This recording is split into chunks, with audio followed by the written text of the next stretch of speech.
ہمارا رہبر رہنما کون ہے؟ اب آپ نے نبی کو چھوڑ کر دوسرے رہبر اور رہنما بنا لیے ہوں گے. کیوں؟ فلسفے کتنے عجیب احمقانہ بیان کیے جاتے ہیں، عجیب سے فلسفے. دین میں بہت ساری چیزیں ایسی تھی جس کی تشریح کی ضرورت پڑے، تو اس لیے ائمہ کا انتخاب کیا گیا. استغفر اللہ ثم استغفر اللہ. کیا کہہ رہے ہیں؟ سوچئے اللہ کے نبی صلی اللہ علیہ وسلم نے جو دین دنیا کے سامنے پیش کیا، تو اللہ کے نبی صلی اللہ علیہ وسلم کے جانے کے کتنے دنوں کے بعد یہ ائمہ کرام آئے جن کی تقلید کی جاتی ہے. برا نہ مانیے، برا نہ مانیے، سنجیدگی سے غور کیجیے. 80 ہجری میں امام ابو حنیفہ رحمۃ اللہ علیہ پیدا ہوئے، 150 ہجری میں امام شافعی رحمۃ اللہ علیہ پیدا ہوئے، 164 میں امام احمد بن حنبل رحمہ اللہ. تو اللہ کے رسول صلی اللہ علیہ وسلم کے دنیا سے گزرنے کے 100 سال بعد اس دین کو شرح کی جائے ایسی ضرورت پیش آئی، تو 4 امام بنا لیے گئے. 100 سال بھی نہیں چلا اللہ کے نبی کا سمجھایا ہوا، امام کی ضرورت پڑ گئی. انہوں نے ایسا سمجھایا کہ ابھی تک بیچ میں کسی کی ضرورت نہیں پڑی. کون کامیاب؟ دل پر ہاتھ رکھ کے کہیے امام کائنات یہ تمہارا بنایا ہوا امام، امام الانبیاء یہ تمہارا بنایا ہوا امام. اپنے اس دل پر ہاتھ رکھیے جہاں اللہ کی عظمت و بڑائی اور کبریائی، محمد صلی اللہ علیہ وسلم کی محبت رکھتی ہے، اس دل پر ہاتھ رکھ کر جواب دیجیے. کسی اور سے نہ پوچھیے. اللہ نے جس کو بنایا امام وہ کامل تھا، نقص نہیں، ساری دنیا کے لیے اسوہ.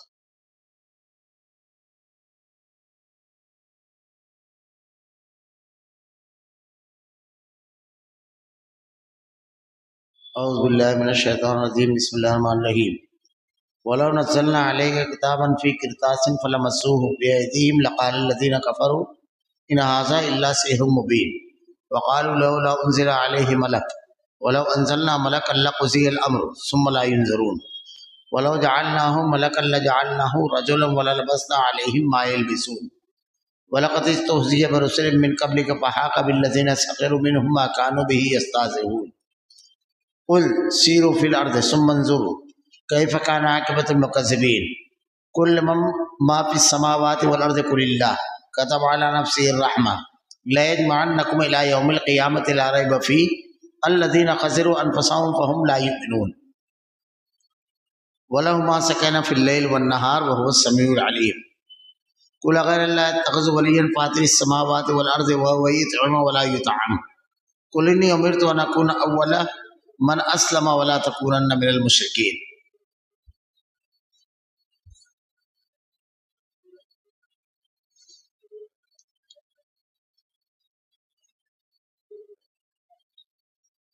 اگر ہم کاغذ پر لکھا ہوا کوئی نوشتہ آپ پر نازل فرماتے، پھر اس کو یہ لوگ اپنے ہاتھوں سے چھو بھی لیتے، تب بھی یہ کافر لوگ یہی کہتے یہ کچھ بھی نہیں مگر صریح جادو ہے. اور یہ لوگ یوں کہتے کہ ان کے پاس سے کوئی فرشتہ کیوں نہیں اتارا گیا. اگر ہم کوئی فرشتہ بھیج دیتے تو سارا قصہ ہی ختم ہو جاتا. پھر ان کو ذرا مہلت نہ دی جاتی. اگر ہم اس کو فرشتہ تجویز کرتے تو ہم اس کو آدمی ہی بناتے. ہمارے اس فعل سے پھر ان پر وہی اشکال ہوتا کہ جو آپ اشکال کر رہے ہیں. اور واقعی آپ سے پہلے جو پیغمبر ہوئے ہیں ان کے ساتھ بھی استہزاء کیا گیا. پھر جن لوگوں نے ان سے مذاق کیا تھا ان کو اس عذاب نے آ گھیرا جس کا تمسخر اڑاتے تھے. آپ فرما دیجئے ذرا زمین میں چل پھر دیکھو، چلو پھرو پھر دیکھ لو کہ تکذیب کرنے والے جھٹلانے والوں کا انجام کیا ہوا. آپ کہیے کہ جو کچھ آسمانوں اور زمینوں میں موجود ہے یہ سب کس کی ملکیت ہے؟ آپ کہہ دیجئے سب اللہ ہی کی ملکیت ہے. اللہ نے مہربانی فرمانا اپنے اوپر لازم فرما لیا. تم کو اللہ قیامت کے روز جمع کرے گا، اس میں کوئی شک نہیں. جن لوگوں نے اپنے آپ کو گھاٹے میں ڈالا سو وہ ایمان نہیں لائیں گے. اور اللہ ہی کی ملک ہیں وہ سب کچھ جو رات میں اور دن میں رہتی ہے، وہی بڑا سننے اور بڑا جاننے والا ہے. آپ کہیے کہ اللہ کے سوا جو کہ آسمانوں اور زمین کا پیدا کرنے والا ہے اور جو کھانے کو دیتا ہے اس کو کوئی کھانے کو نہیں دیتا اور کسی کو معبود قرار دوں. آپ فرما دیجئے مجھ کو یہ حکم ہوا ہے کہ سب سے پہلے میں اسلام قبول کروں اور تم مشرکین میں سے ہرگز نہ ہونا. قل انی اخاف ان عصیت ربی عذاب یوم عظیم. آپ کہہ دیجئے کہ میں اگر اپنے رب کا کہنا نہ مانوں تو میں ایک بڑے دن کے عذاب سے ڈرتا ہوں. من یصرف عن یومئذ فقد رحمہ ذالک الفوز العظیم فوز المبین. جس شخص سے اس روز عذاب ہٹا دیا جائے تو اس پر اللہ نے بڑا رحم کیا اور یہ صریح کامیابی ہے.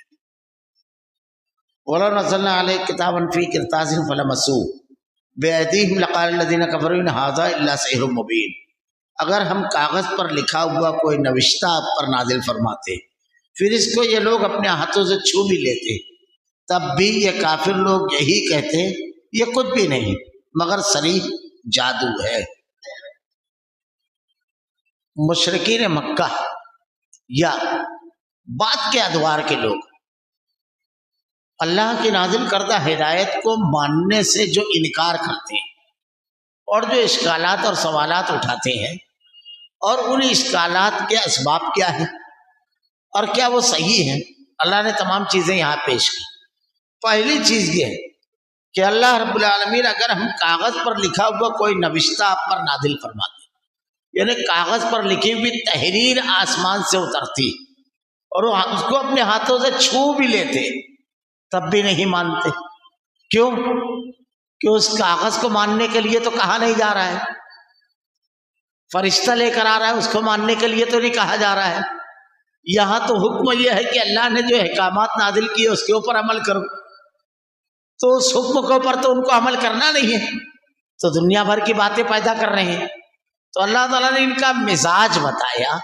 نہ ماننے والوں کا مزاج یہ ہوتا ہے کہ کچھ بھی دیکھ لے میں اس پر سوال کھڑے کرتے ہیں، اور اطاعت اور فرما برداری والا مزاج ہے کہ اللہ کی نازل کردہ بات آئی آدمی سمعنا واطعنا کہتا ہے.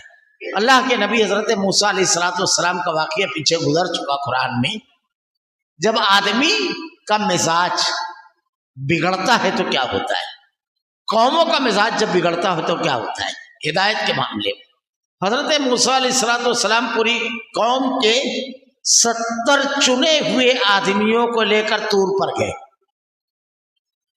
اللہ رب العالمین ان سے ہم کلام ہوا، اللہ کا کلام ان لوگوں نے سنا.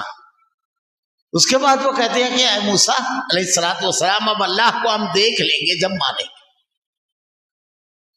یہ دیکھیے کتنا بڑا اعزاز تھا. کلیم اللہ حضرت موسیٰ علیہ السلام تھے. اللہ رب العالمین نے رحم فرمایا کہ ان کو اپنا کلام سنایا.